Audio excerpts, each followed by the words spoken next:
we're going to explore another method for creating a shape around this part. And this is called a bounding box. So like before, we'll start by creating a new level. I'll do level 108. And we'll call this Fixture Setup 1, Wireframe 3.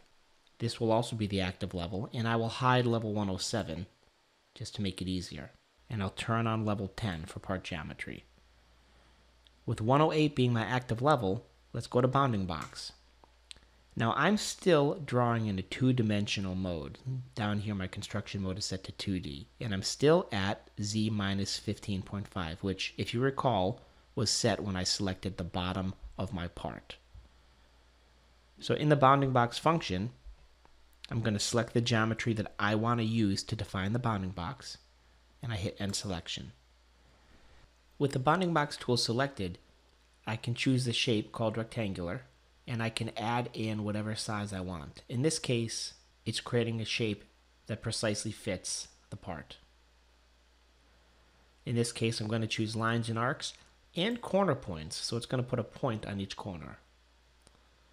When I click OK, you'll notice that level 108 now has 8 entities, which makes sense because it's 4 lines and 4 points. What I can do here is go back into offset chains like we've seen before. I'll offset this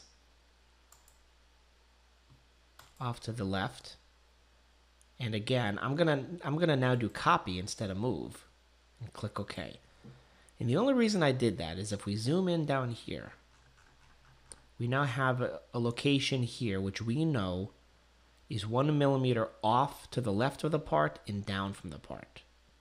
So what I'm going to do is go into my point tool and put a point right there.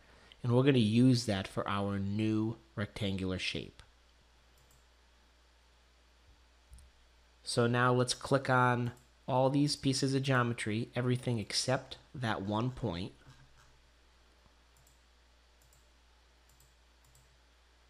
And I can window select around the points and then hit delete. So I'm left with just this one point, which we know, again, is 1 millimeter to the left and 1 millimeter down.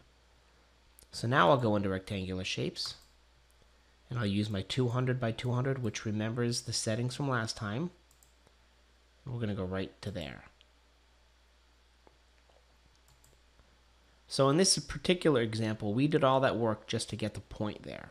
But now I have a piece of stock, which I know surrounds the part and is precisely 200 by 200.